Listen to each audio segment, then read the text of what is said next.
좋으신 하나님 아버지, 이 시간 무덥고 습한 여름 한가운데서 주의 말씀을 듣고자 주님 존전에 나올 수 있도록 우리들의 시간과 여건과 믿음을 허락해 주심에 감사드립니다. 주님, 어두운 세상 가운데서 믿음의 백성들이 성도답게 살지 못하고 직분자답게 행하지 못하고 세상 사람에게 믿음의 본을 보이지 못했음을 이 시간 고백하며 또한 회개합니다. 회개하는 심령을 긍휼히 보시고 십자가의 보혈로 용서해 주옵소서. 저희들 모두가 성도의 소중함과 직분자의 엄중함을 자각하고 늘 겸손하며 온유해 줄 수 있도록 인도하여 주옵소서. 주님, 우리 대한민국의 100년 대계를 위해 우리 믿음의 공동체가 구국의 일념으로 이 나라와 민족을 위해 기도하기를 원합니다. 오늘은 윤석열 대통령이 대한민국의 대통령으로 취임한 지 100일째 되는 날입니다. 주님, 우리 대통령에게 지혜와 겸손함을 주시옵소서. 고집과 아집을 버리고 하나님을 진실로 두려워하며 국민을 진심으로 사랑하는 마음을 허락하여 주옵소서. 그래서 정치, 경제, 사회, 교육, 외교, 국방 등 국정 전반을 진실되고 정직한 마음으로 돌아보게 하시고 청지기와 같은 지도자를 골고루 등용해서 정직한 양심이 작동하는 정부 내각이 될 수 있도록 인도하여 주옵소서. 그래서 지금은 국민들의 많은 비판을 받고 있지만 남은 임기 동안 겸손함과 어진 리더십으로 대한민국을 통합하고 발전시키는 귀한 밑거름, 썩어진 미랄이 될 수 있도록 인도하여 주옵소서. 주님, 세상 풍파에 시달리는 우리의 인생이 주님의 품 안에서 참된 휴식과 평안을 누리길 원합니다. 코로나로 또한 여러 질병으로 싸우며 또한 고통받는 이들을 주님께서 함께하여 주시고 또한 환우들에게 치료하시는 하나님이 진정한 의사가 되어 주셔서 완전하게 치료하여 주시고 온전히 회복되게 하시는 자유함을 누릴 수 있도록 인도하여 주옵소서. 오늘 수요 공부를 통해서 말씀 앞에 무릎 꿇은 모든 믿음의 지체들이 하늘의 신령한 양식과 땅의 기름진 복을 충분히 공급받기를 소망합니다. 그래서 모든 근심이 변해서 감사로 넘쳐나고 모든 약함이 강함으로 변화되는 은혜의 시간이 되게 도와주옵소서. 모든 은혜 감사드리며 예수님의 이름으로 기도드립니다. 아멘.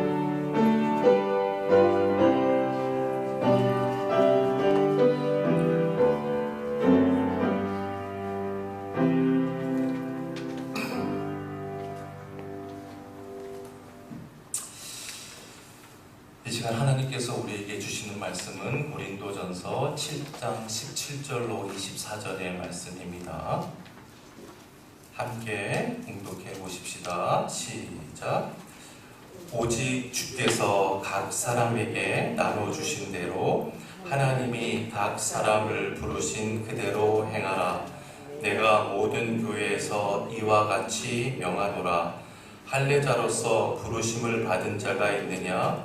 무할례자가 되지 말며 무할례자로 부르심을 받은 자가 있느냐? 할례를 받지 말라.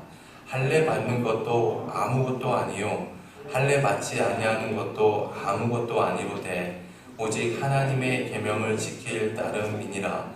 각 사람은 부르심을 받은 그 부르심 그대로 지내라. 내가 종으로 있을 때에 부르심을 받았느냐? 염려하지 말라. 그러나 내가 자유롭게 될 수 있거든 그것을 이용하라. 주 안에서 부르심을 받은 자는 종이라도 주께 속한 자유인이요 또 그와 같이 자유인으로 있을 때에 부르심을 받은 자는 그리스도의 종이니라. 너희는 값으로 사신 것이니 사람들의 종이 되지 말라. 형제들아, 너희는 각각 부르심을 받은 그대로 하나님과 함께 거하라. 아멘. 사도행전 7장부터는 고린도 교회 교인들에 대한 바울의 답변이라고 했습니다. 7장 1절로 16절까지는 결혼을 할 것인지 말 것인지, 또한 독신으로 사는 것이 나은지 아닌지, 배우자와 사별한 사람들의 재혼 문제, 이혼 문제 등에 관한 고린도 교회 교인들의 질문에 대한 바울의 답변 내용이었죠. 그리고 2주 전에 나눈 오늘 본문의 말씀, 그리고 오늘 함께 나눌 17절로 24절의 말씀은 이 그리스도인의 사회적인 신분 혹은 그 처지에 대해서 그리스도인들이 어떠한 자세로 임해야 하는지, 또한 그리스도인으로 어떻게 처신해야 할 것인지에 대한 바울의 답변입니다. 17절 말씀을 다시 한번 봅시다. 17절, 오직 주께서 각 사람에게 나눠주신 대로 하나님이 각 사람을 부르신 그대로 행하라. 내가 모든 교회에서 이와 같이 명하노라. 바울은 본문에서 부르심에 대해서 강조를 하고 있습니다. 여러 차례 강조해요. 여기도 보면 서두에서 오직 주께서 각 사람에게 나눠주신 대로라는 것은 각자가 처한 상황 가운데라는 그런 의미도 있지만, 이 말을 바꾸어 표현하면 하나님께서 부르신 그 부르심대로라는 의미라고 했어요. 그래서 부르신 그대로 행하라. 여기서 이 행하라는 그 원어의 뜻은 어떤 의미라고 했습니까? 기억나세요? 걸어가라. 거기다 적어보세요. 행하라는 것은 걸어가라는 뜻이라고 했습니다. 하나님 아버지께서 너희를 부르신 그대로 걸어가라는 겁니다. 그리고 계속해서 보세요. 내가 모든 교회에서 이와 같이 명하노라. 이것은 단순히 고린도 교회라는 특수한 상황 속에 있는 한 교회만을 위한 답변이 아니라 모든 교회, 모든 그리스도인들에게, 모든 사람들, 우리들에게도 다 똑같이 해당되는 명령이라는 것입니다.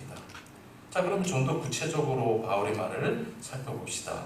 18절 19절 말씀이에요. 18절과 19절. 할례자로서 부르심을 받은 자가 있느냐? 무할례자가 되지 말며, 무할례자로 부르심을 받은 자가 있느냐? 할례를 받지 말라. 할례 받는 것도 아무것도 아니요, 할례 받지 아니하는 것도 아무것도 아니로되 오직 하나님의 계명을 지킬 따름이니라. 지난 시간에도 말씀드렸듯이 초대교회 당시 이 교회 안에 할례 문제는 이 교회 안에서 가장 큰 화두, 뜨거운 감자와 같은 문제였습니다.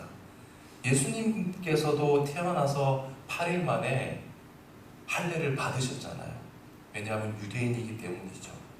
그래서 초대교회 당시에 교회 안에서는 할례 받은 유대인들이 할례라고 하는 것은 구원의 표식이라고 주장하는 경우가 왕왕 있었습니다.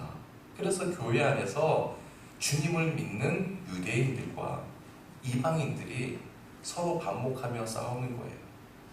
그래서 이 할례 문제가 얼마나 심각한 문제였는지 사도행전 15장을 보면 초대교회 지도자들이 예루살렘에 모여서 사상 최초로 공적인 공식 회의를 열지 않습니까?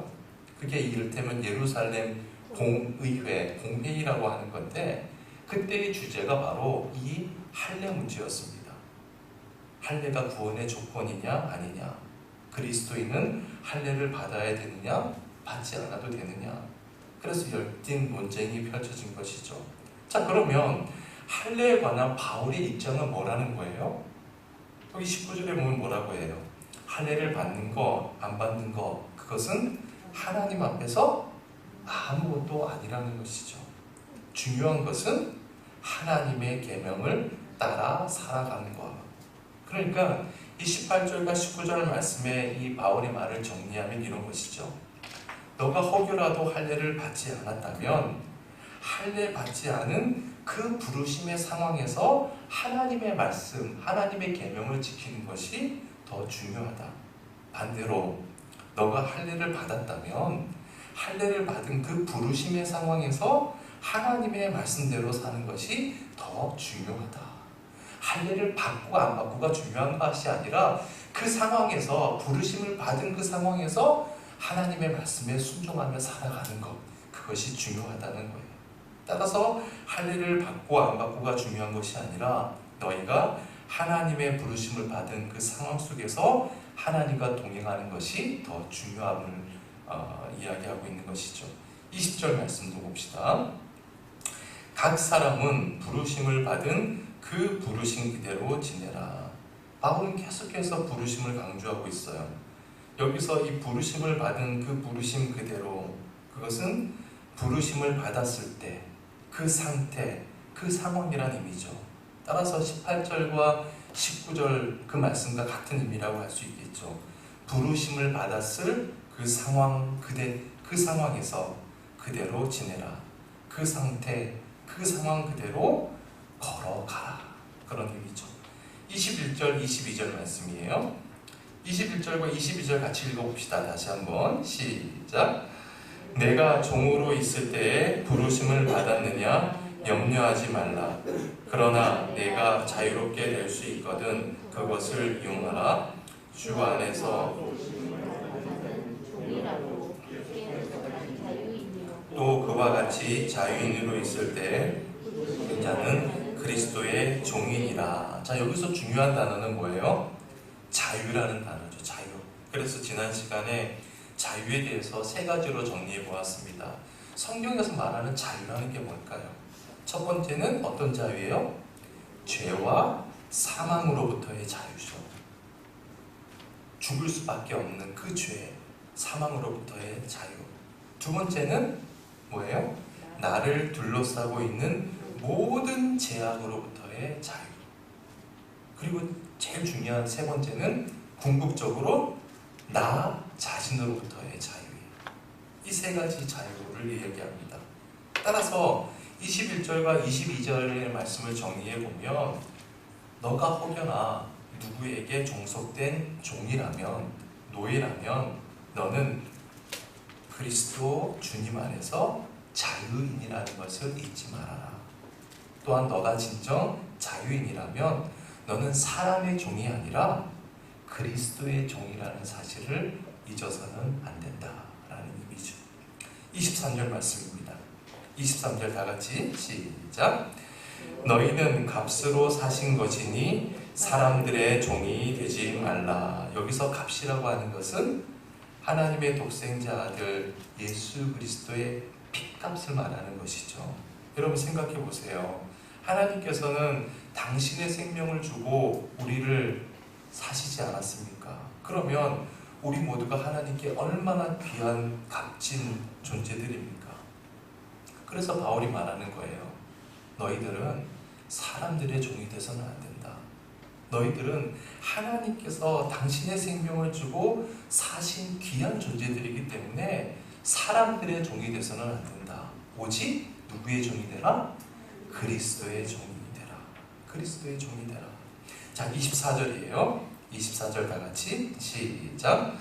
형제들아 너희는 각각 부르심을 받은 그대로 하나님과 함께 거하라.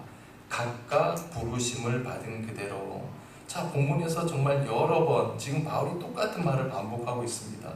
부르심을 받은 그대로, 나눠주신 그대로 하나님과 함께 거하라. 자, 여러분, 그러면 하나님께서 너희들에게 나눠주신 것, 불러주신 것이 대체 뭐라는 겁니까? 지금 바울이 이야기하고자 하는 이 본문을 한마디로, 한 문장으로 줄여서 이야기하면 뭐가 되죠? 하나님께서 너를 부르실 때 그 상황을 회피하지 말고 그 상황 속에서 믿음으로 걸어가라는 겁니다. 그 상황에서 믿음으로 걸어가라. 너를 부르신 그 상황을 회피하지 말고 믿음으로 걸어가라. 여러분 17절을 한번 다시 봅시다. 17절 말씀이에요. 오직 주께서 각 사람에게 나눠주신 대로 하나님이 각 사람을 부르신 그대로 행하라. 내가 모든 교회에서 이와 같이 명하노라. 각 사람에게 나눠주신 대로, 여기서 나눠주신 대로는 아까 서두에도 말씀드렸듯이 나눠주셨다는 것은 우리가 처해 있는 각자의 상황을 얘기하는 것이겠죠. 우리 각자의 상황과 처지는 다 달라요. 우리 김장로님의 처지가 다르고요, 신 목사의 처지가 다르고요, 우리 조 권사님의 처지가 다양해요. 각양각색이에요. 그런데 그 다음을 보세요. 하나님이 각 사람을 부르신 그대로 행하라. 행하라는 것은 아까 뭐라고 했어요? 걸어가라는 것이죠. 어떠한 상황이 되었든 어떠한 처지가 되었든 그 상황 속에서 어떻게 하라? 걸어가라는 거예요. 믿음으로 걸어가라는 겁니다. 그 다음에 보세요. 내가 모든 교회에서 이와 같이 명하노라. 여기에는 어떠한 교인도 어떠한 교회도 예외일 수 없다는 것이죠.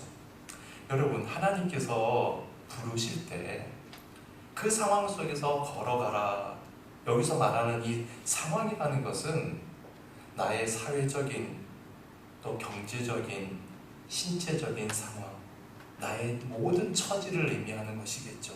즉 구체적인 나의 상황, 나의 상태를 말하는 겁니다. 따라서 그 자체를 회피하지 말고 그 상황에 처한 그 모습 그대로, 있는 모습 그대로 그리스도인으로서 해야 할 것은 반드시 하고, 하지 말아야 할 것은 하지 말고, 끊어야 할 것은 끊고 오직 믿음으로 걸어가라는 것이죠. 왜 그럴까요? 왜 그렇게 해야 되죠? 지난 시간에도 말씀드렸듯이 하나님께서는요, 나보다, 나 자신보다 나를 더 잘 알고 계시는 분이거든요. 하나님께서는 나를 부르실 때 현재의 나의 상황이 내가 논리적으로 이해할 수 없는 고통스러운 상황일 수 있어요. 그럼에도 불구하고 그 상황 속에서만 하나님과 나 사이의 관계가 가장 깊어질 수 있을 것임을 하나님은 아시는 겁니다. 하나님은 나를 너무나 잘 알기 때문이죠. 그래서 바울은 그 상황 속에서, 그 처지 속에서, 그 상태 속에서 믿음으로 걸어가라 라고 촉구하고 있는 것이죠. 그것이 너희에게 필요하다는 겁니다. 자, 그러면 이제 이와 관련해서 성경의 예를 한번 들어봅시다. 첫 번째 사람은요, 아브라함입니다. 여러분, 우리는 이 아브라함이 믿음의 조상이라는 것을 다 잘 알고 있어요. 그런데 여러분, 하나님께서 아브라함을 어떤 상황에서 부르시죠? 이사야 51장 2절 말씀 봅시다. 이사야 51장 2절 말씀 시작. 너희의 조상 아브라함과 너희를 낳은 사라를 생각하여 보라. 아브라함이 혼자 있을 때에 내가 그를 부르고 그에게 복을 주어 창성하게 하였느니라. 자, 그럼 보세요. 하나님께서 뭐라고 하시죠? 얘들아, 내가 아브라함을 언제 불렀는지 아니? 언제 불렀다는 거예요? 아브라함이 혼자 있을 때. 아브라함이 혼자 있는 그 상황 속에서 하나님께서 불렀다는 거예요. 그런데 여러분, 옛날 개역 성경에는요, 이사야 51장 2절 말씀에 혼자 있을 때가 뭐라고 되어 있냐면 혈혈단신으로 있을 때. 저는 이 구절이 훨씬 더 마음에 와닿아요. 혈혈단신으로 있을 때. 여러분, 근데 생각해 보세요. 하나님께서 아브라함을 부르실 당시가 아브라함의 나이가 몇 살이었죠? 75세 때였어요. 자, 그런데 75세 된 아브라함이 혈혈단신 독신이었나요? 독신이었어요? 아니잖아요. 사라가 있었습니다. 아내가 있었어요. 그런데 왜 하나님께서 혼자라고 혈혈단신이라고 얘기하죠? 아브라함 당시에는요, 자식이 있느냐 없느냐, 있다면 얼마나 많으냐, 따라서 자식이 많아야 재산이 많은 사람이고 성공한 사람이었습니다. 그랬던 시대예요. 그런데 아브라함은 75세가 되기까지 자식을 갖지 못했습니다. 따라서 75세가 되기까지 그 당시 사회적인 통념과 개념으로는 아브라함은 한마디로 실패한 사람인 거예요. 비록 곁에는 아내가 있어요. 처가 있어요. 하지만 아브라함은 남모르는 고독과 외로움 속에서 살아야만 했던 겁니다. 그 고독 속에 하나님의 말씀이 임했을 때 아브라함은 그 말씀을 쫓아서 본토, 친척, 아비집을 버리고 갈 수 있었던 것이죠. 만약 아브라함의 상황이 세속적인 관점에서 행복한 상황이었다. 자식도 잘 낳고 손주도 보고 당시 기준으로 나름대로 성공한 삶을 살았다면 하나님의 말씀이 100번, 1000번 들린다 해도 안 따라가죠. 그러니까 여러분 보세요. 하나님께서는 아브라함에게 필요한 상황을 주신 겁니다. 그 상황을 허락하신 거예요. 그리고 아브라함으로 하여금 그 상황 속에서 믿음으로 걸어가게 하시고 또한 그 상황 속에서 아브라함을 아브라함으로 새롭게 빚어가셨던 겁니다. 또 예를 들어봅시다. 요셉이에요. 요셉. 여러분, 요셉은 당시 부잣집 야곱의 11번째 아들로 태어났죠. 어린 시절 요셉은 아버지 야곱 밑에서 정말 잘 먹지 않았습니까? 또 잘 입었죠. 형들은 다 못 입는 채색옷도 입고 아버지로부터 가장 큰 사랑을 받았습니다. 자, 그러면 생각해 보세요. 우리가 생각할 때 그 어린 시절 요셉은 누구 못지않은 형통한 삶을 살았다라고 말할 수 있을 것 같아요. 그렇잖아요. 그런데 요셉의 이야기가 나오는 창세기를 가만히 읽어보면 한 번도 그가 아버지 밑에서 호의호식할 때 형통했다라는 말을 언급하지 않습니다. 그러면 요셉이 하나님께서 함께 해주심으로 형통했다라고 하는 시점이 언제부터일까요? 창세기 39장 1절과 2절 말씀 보세요. 창세기 39장 1절 2절 시작. 요셉이 이끌려 애굽에 내려가매 바로의 신이 대장 애굽 사람 보디발이 그를 그리로 데려간 이스마엘 사람의 손에서 요셉을 사니라. 여호와께서 요셉과 함께 하심으로 그가 형통한 자가 되어 그의 주인 애굽 사람의 집에 있으니. 자, 여러분 보세요. 요셉이 언제부터 형통하게 되었죠? 형들의 질투심으로 인해서 애굽의 노예로 팔려가서 보디발의 종살이를 시작하면서부터 그때부터 요셉은 하나님 앞에서 형통했다는 겁니다. 종살이 때부터 형통했다는 거예요.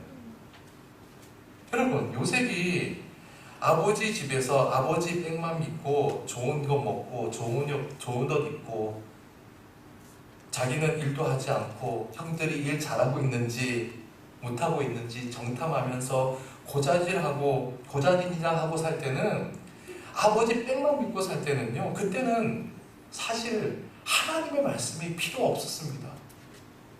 왜요? 자기 곁에는 아버지라고 하는 든든한 하나님이 계시거든요. 따라서 굳이 보이지 않는 하나님을 믿을 필요가 없는 거예요. 하지만 그 요셉을 하나님께서 친히 부르셔서 저 멀리 애굽이란 땅에 말도 통하지 않는 전혀 다른 상황 속에 몰아넣으시고 그 부잣집 아들로 하여금 밑바닥 종살이부터 시작하게 하셨어요. 그때부터 요셉은 형통한 사람이 된 겁니다. 그때부터 하나님의 말씀이 비로소 들리게 되는 거예요. 만약 그 상황 속에서 요셉이 믿음으로 걸어가지 않고 그 상황을 피해서 도망갔다면 요셉의 인생은 그냥 끝나버렸겠죠. 그 다음 인물은 누구입니까? 여호수아입니다. 여러분, 사실 이 출애굽의 위협을 이룬 사람은 누구예요? 모세 아닙니까? 그런데 가나안 땅을 정복하는 모세의 후계자는 누가 되었죠? 여호수아가 된 거예요. 그런데 사실 원래는 누가 되어야 됩니까? 모세의 아들이 되어야 되는 거예요. 모세의 아들이 아닌 생뚱맞게 모세의 후계자는 여호수아가 된 겁니다. 여러분, 성경에 보면 여호수아의 직책에 대해서 이렇게 쓰여 있어요. 히브리 말로 제가 거기다 적어놨죠. 모세의 샤라트라고 되어 있는데, 이 샤라트라는 말은요, 하인이라는 뜻이에요. 샤라트가 뭐라고요? 하인이에요. 모세의 하인 여호수아, 이렇게 원문에 기록되어 있습니다. 여러분, 당시에 샤라트라고 불리는 사람은요, 죽었다 깨어나도 주인과 같은 바늘에 올라갈 수가 없었습니다. 자, 그런데 보세요. 이 하인이 하루아침에 자기 주인의 후계자가 된 거예요. 여호수아 1장 9절 말씀, 우리가 잘 아는 말씀인데요, 같이 읽어봅시다. 시작. 내가 내게 명령한 것이 아니냐. 강하고 담대하라. 두려워하지 말며 놀라지 말라. 내가 어디로 가든지 내 하나님 여호와가 너와 함께 하느니라 하시니라. 자, 여기 보면 강하고 담대하라, 두려워하지 말라, 놀라지 말라.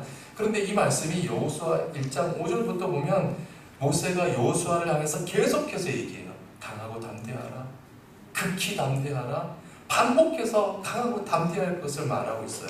이게 무슨 일일까요? 지금 여호수아가 어떻게 하고 있다는 거예요? 덜덜덜덜 떨고 있는 거예요. 너무너무 무서워서, 두려워서 떨고 있는 거예요. 여호수아가 떨지 않았으면 하나님께서 모세를 통해서 강하고 담대하라고 계속 이야기할 필요가 없겠죠. 그러면 왜 여호수아가 떨었을까요? 여러분, 당시 유대 사회는 철저한 가부장 사회였습니다. 따라서 아버지의 친아들이 그 역할을 계승하는 거예요. 그게 당연한 거예요. 그렇다면 보세요. 모세가 죽었을 때 모세의 아들이 있었어요, 없었어요? 있었어요. 우리가 아는 사람 있잖아요. 그렇죠. 잘하시네요. 게르솜도 있고요, 엘리에셀도 있고요. 있었어요. 모세의 아들들은 시퍼렇게 살아있거든요. 그래서 사람들은 당연히 모세의 아들이 후계자가 될 거로 생각했을 수도 있는 거예요. 그렇다면 모세의 아들 중 하나가 모세를 계승하는 것이 당시의 통념으로는 상식이고 정상적인 겁니다. 그게 안정적인 거예요. 그런데 보세요. 모세의 아들이 아닌 모세의 하인, 샤라트, 아버지의 하인이 아버지 자리를 이어받고 있는 거예요. 그러니까 여호수아 본인이 생각해도 이것은 상식 밖의 일이거든요. 여호수아 자신이 봐도 엄청난 일이 벌어졌기 때문에 지금 덜덜덜덜 떨고 있는 것이죠. 여러분, 생각해 보십시오. 애당초 전능하신 하나님께서 여호수아를 모세의 아들로 태어나게 하시고 그 여호수아에게 후계자 자리를 줬으면 얼마나 자연스러워요. 그러면 여호수아가 떨 일도 없잖아요. 자, 그렇다면 왜 하나님께서 여호수아를 모세의 후계자로 세워주셨을까? 비록 그의 신분은 모세의 하인이에요.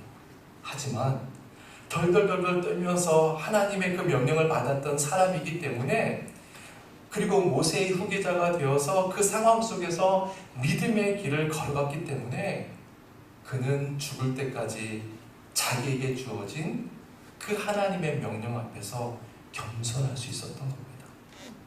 그래서 여호수아 하면 겸손의 대명사 아닙니까?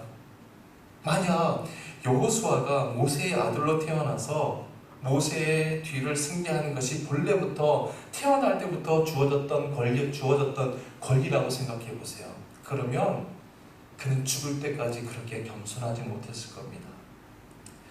여러분, 여호수아가 죽을 때 이스라엘 백성들 앞에서 이런 멋진 유언을 남겨요.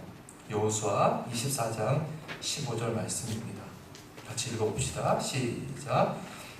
만일 여호와를 섬기는 것이 너에게 좋지 않게 보이거든 너희 조상들이 강 저쪽에서 섬기던 신들이든지 또는 너희가 거주하는 땅에 있는 아모리 족속의 신들이든지 너희가 섬길 자를 오늘 택하라. 오직 나와 내 집은 여호와를 섬기겠노라 하니. 자, 지금 이 이스라엘 백성들의 분위기가 자꾸 우상을 섬기는 분위기가 막 변질되고 있는 상황에서 여호수아가 마지막으로 백성들에게 부탁하면서 이야기하는 거예요. 여러분이 애굽에서 섬겼던 우상들, 그리고 지금 가나안 원주민이 섬기는 우상들, 그것이 좋다면 그것을 여러분 섬기십시오. 하지만 나와 그리고 내 자식들은 오직 하나님만 섬길 것입니다. 여러분, 그렇습니다. 여호수아가 일평생 이토록 겸손하게 살 수 있었던 것은 하나님께서 부르신 그 상황 그대로, 그 상태 그대로 일평생을 믿음으로 걸어갔기 때문이에요. 또 한 사람을 더 봅시다. 여러분, 구약성경 이 사사기를 보면, 이 사사기라고 하는 성경은 이스라엘이 어떤 위급함에 처할 때마다 하나님께서 사사라고 하는 구원자를 보내셔서 이스라엘 백성들을 그 위급함에서 구원한 그 구원의 역사 이야기 아닙니까? 한 번은 사사시대 때 이 모압 왕의 에글론이라는 왕이 이스라엘을 막 괴롭히는 일이 있었거든요. 그때 당시 이야기가 사사기 3장 15절 말씀에 나오는데요. 같이 읽어봅시다. 시작. 이스라엘 자손이 여호와께 부르짖음에 여호와께서 그들을 위하여 한 구원자를 세우셨으니 그는 곧 베냐민 사람 게라의 아들 왼손잡이 에웃이라. 이스라엘 자손이 그를 통하여 모압 왕 에글론에게 공물을 바칠 때. 여러분, 우리가 성경을 읽을 때 이런 부분을 참 눈여겨 볼 필요가 있어요. 여기 보면 그냥 에글론이 이스라엘 백성들을 괴롭힐 때 하나님께서 한 구원자를 세우셨다, 베냐민 사람을 세우셨다 라고 이야기하지 않습니다. 사사 에웃을 이야기하면서 수식어가 붙죠. 어떤 수식어가 붙어요? 왼손잡이라는 수식어입니다. 왼손잡이. 그런데 여러분, 이 왼손잡이는요, 선천적으로 태어난 왼손잡이를 의미하는 것이 아니라 구약성경 히브리 원문을 보면 왼손잡이라고 번역되어 있는 그 부분이 뜻이 뭐냐 하면 이런 뜻이에요. 오른손을 쓰지 못하는 에훗. 오른손을 쓰지 못하는 에훗. 자, 그러면 이게 무슨 얘기예요? 에훗은 오른손은 아예 못 쓰는 사람, 오른손이 장애가 있는 사람이었다는 거예요. 즉, 하나님께서 에훗이라는 사사를 부르실 때 두 팔을 자유자재로 움직이는 건강한 상황에서 부르지 않았다는 겁니다. 자, 이게 무슨 의미일까요? 한 팔을 못 쓰는 육체적인 장애가 있는 상황에서 에훗을 사사로 세우셨다는 것이죠. 왜 하나님께서 하필 그런 사람을 세우셨을까? 여러분, 그런 상황 속에서만 그가 하나님의 무슨 명령이든지 절대로 승복하는 하나님의 사람이 될 수 있거든요. 에훗이 하나님께로부터 받은 명령이 뭐였는지 여러분 사사기 3장을 한번 읽어보시면 거기 나오는데, 이 모압 왕 에글론의 집에 들어갑니다. 직접 그 적진에 들어가서 혈혈단신으로 들어가서 그 왕을 무찌르는 거예요. 죽이는 거예요. 여러분 생각해 보세요. 자기 능력이 있는 사람 같으면 딴짓하지 그렇게 위험한 곳에 들어가겠습니까? 하지만 에훗은 나에게 이러한 장애가 있음에도 불구하고 하나님께서 불러주셨다는 그 부르심 때문에 그런 위험한 상황 속에서도 자기를 던져서 하나님의 뜻을 이룰 수 있었던 것이죠. 자, 우리가 아브라함, 요셉, 여호수아, 에훗 네 사람의 경우를 살펴봤는데 여러분 어때요? 이들은 모두 하나님께서 부르셨던 그 상황을 회피하거나 소홀히하지 않았다는 겁니다. 그 상황 속에서 믿음으로 순종하며 걸어갔습니다. 그리고 하나님께서는 그 상황 속에서 그들이 당신이 원하시는 형상으로 새롭게 빚어가셨습니다. 자, 그렇다면 여러분, 여기서 우리는 하나님께서 부르실 때 그 상황을 그대로 받아들이고 부르신 그 모습 그대로 걸어가라는 그 말씀의 의미를 다시 한번 생각해 볼 수 있을 것 같아요. 하나님께서 이 사람들을 부르실 때 그 상황을 한번 머릿속에 한번 그려보십시다. 하나님께서 아브라함을 왜 혼자인 상황, 혈혈단신이라는 상황에서 부르셨을까요? 그것은 아브라함을 가장 낮은 자로 낮추시고 아브라함의 모든 것을 내려놓기 위함이라는 것을 알 수 있죠. 왜 요셉이 잘 먹고 잘 입고 때때어 옷 입고 있을 때 부르시지 않고 종살이 하고 있을 때 부르셨을까요? 아브라함과 마찬가지로 요셉의 모든 것을 내려놓게 하심이죠. 왜 모세의 하인이었던 여호수아 같은 유약한 사람을 하나님께서 세우시죠? 여호수아의 모든 것을 내려놓게 하심이죠. 왜 한 발을 못 쓰는 장애의 에웃을 부르십니까? 언젠가 생길지도 모를 세속적인 욕망과 교만을 미리 제하신 것 아닙니까? 그래서 장애를 지닌 가장 낮은 모습으로 그를 부르시는 것이죠.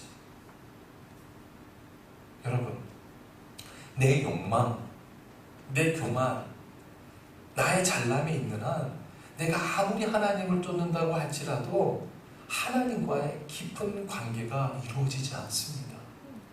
왜냐하면 내가 욕망하는 내가 따로 있거든요. 따라서 이 모든 것을 내려놓을 때, 철저히 낮아질 때 하나님께서는 나를 당신의 방법으로 새롭게 빚어갈 수 있는 겁니다. 그래서 바울은 하나님께서 너를 부르실 때 그 상황이 어떠하든 처지가 어떠하든 그 상태, 그 상황 그대로 걸어가라는 겁니다. 여러분, 많은 사람들이 어떤 일을 하다가 어떤 어려움에 직면하면 아닌 척하는 경우가 참 많이 있습니다. 예를 들어서 사업을 하다가 어려워졌어요. 그런데 여전히 안 어려운 척합니다. 그럼 생각해 보세요. 내 사업이 어려워졌다면 경제적으로 궁핍한 그 상황 속에서 하나님께서 나를 새롭게 빚으시려는 계획이 있지 않겠습니까? 하나님께서 그 사람의 모든 것을 다 알고 계시고 누구보다도 잘 알고 계신데 새로운 방법을 그 사람을 통해서 계획하시지 않겠어요?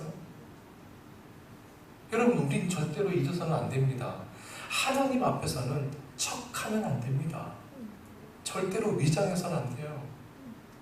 하나님께서 아브라함에게 창세기 17장 1절을 통해서 이렇게 말씀하셨어요. 마지막 성경 구절인데 같이 읽어봅시다. 시작. 아브라함이 99세 때에 여호와께서 아브라함에게 나타나서 그에게 이르시되 나는 전능한 하나님이라 너는 내 앞에서 행하여 완전하라. 지금 이 말씀이 아브라함이 몇 살 때 주어진 말씀이에요? 99세 때입니다. 여러분, 아브라함이 몇 살에 하나님의 부르심을 받았다고요? 75세. 75세 때 하나님의 음성을 들었어요. 혈혈 단신일 때, 아, 이제 내 소망은 오직 하나님 한 분밖에 없구나. 그리고 결단하고 아비집 본토 친척을 떠나서 하나님이 원하시는 그 길로 가지 않습니까? 그로부터 지금 몇 년이 지난 거예요? 24년이 지났어요. 그 상황에서 열심히 성실히 걸어왔는데 24년이 지났음에도 불구하고 자식이 있어요, 없어요? 아직도 없어요. 그 99세 때 하나님께서 뭐라고 말씀하시죠? 아브라함아, 나는 전능한 하나님이야. 내가 능력이 없어서 24년 동안 너가 꿈에 그리던 아들을 주지 않은 것 아니야. 나는 전능한 하나님이야. 너는 계속 걸어가야 해. 어디서 걸어가라고 하죠? 내 앞에서 걸어가야 해. 내 앞을 걸어가야 해. 다른 말로 표현하면 뭐예요? 내 앞에서 걸어가면 내가 너의 백그라운드가 되어줄게. 내가 뒤에서 너를 따라가 줄게. 그럴 때 너는 온전해질 것이다. 그 상황을 내가 통과해야만 내가 너를 비로소 정금같이 빚어낼 수 있다는 것이죠. 결국 아브라함은 그 상황을 통과하면서 비로소 믿음의 조상이 되지 않았습니까? 사랑하는 여러분, 지금 여러분은 어떤 상황, 어떤 상태 속에 계십니까? 여러분, 소망하기는 그 상황을 회피하지 마십시다. 하나님 앞에서 위장하지 마십시다.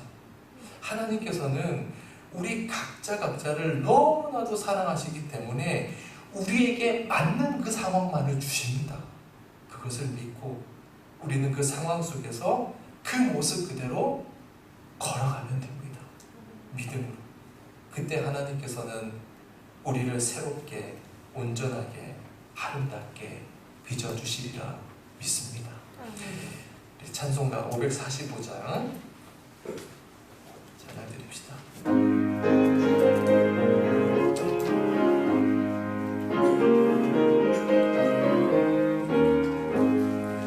이 눈에 아무 증거 아니 되어도 믿음만을 가지고 선을 걸으며 이 귀에 아무 소리 아니 들려도 하나님의 약속 위에 서리라.